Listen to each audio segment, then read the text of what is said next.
All right, today we are jumping into one of the most bizarre and, frankly, one of the most brilliant business deals you'll ever hear about. It's a story from the book of Genesis, and it's got everything. A clever employee, a deceptive boss, and a strategy for getting paid that seems to defy all logic. I mean, really, this whole story boils down to one big question. How do you win a negotiation when it feels like your opponent has all the power? You've got Jacob, basically an employee, trying to secure his future from his very powerful, very manipulative boss, Laban.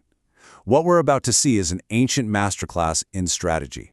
So let's set the scene. Our story picks up after Jacob has already worked for his uncle and father-in-law, Laban, for more than a decade. He's put in the years, paid for his family with hard labor, and now he's ready. He wants to go home and start his own life. He goes right up to Laban and makes it plain and simple. He's done his time, he's fulfilled his end of the bargain, and now he just wants to take his family and leave. You could call it his formal resignation letter. But Laban is panicking. He knows Jacob is his secret weapon, his good luck charm. The text even says Laban figured out that all his success was because of Jacob. There's no way he's letting his golden goose just walk away. So he makes a counteroffer. Name your price. What will it take to make you stay? And this is where the whole negotiation takes a very interesting turn.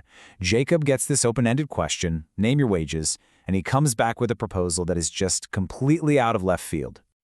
Okay, so get this. This is the crucial part. Jacob doesn't ask for a cut of the existing animals. He doesn't ask for a fixed number. He says, my payment will be any new lambs and goats that are born speckled, spotted, or dark-colored. Basically, he'll keep working, and his pay will be the genetic oddballs. And Laban's reaction tells you everything. He agrees instantly, jumps at the deal. Why? Well, back then, solid-colored animals were the norm. They were the standard. Speckled and spotted ones, super rare. Laban thinks he's just pulled off the deal of the century, getting his best worker to stay for practically nothing. But Laban isn't just a savvy businessman. He's a cheat. The second the deal is made, he immediately makes a move to make sure Jacob can never collect a single animal. He doesn't wait.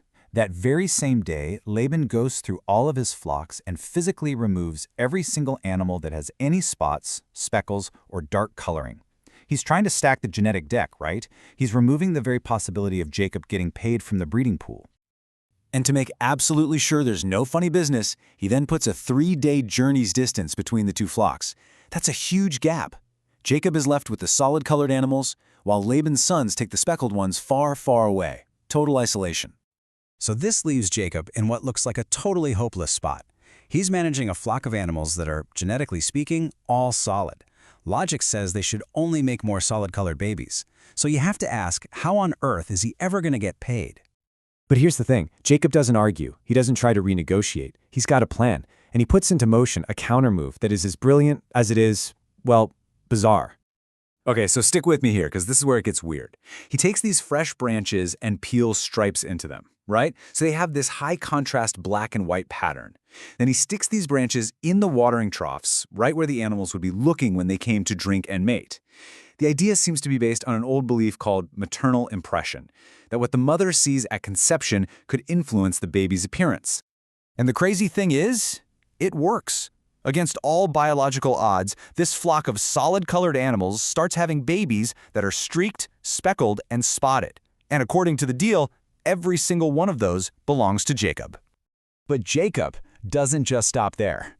Oh no, he's not just trying to make the plan work. He refines it to actively build his own wealth and make sure his new flock is top quality. He's not just playing the game anymore, he's completely mastering it.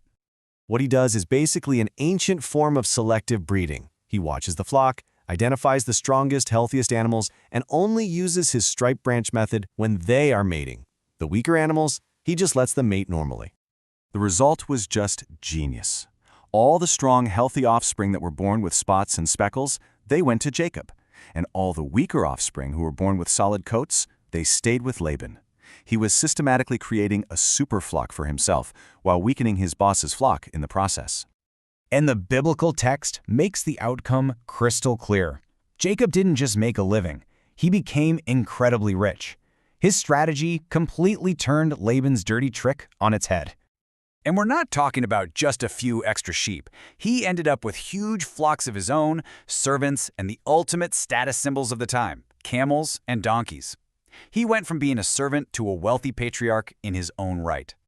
So what are we supposed to make of all this? Was Jacob some kind of secret master of ancient genetics?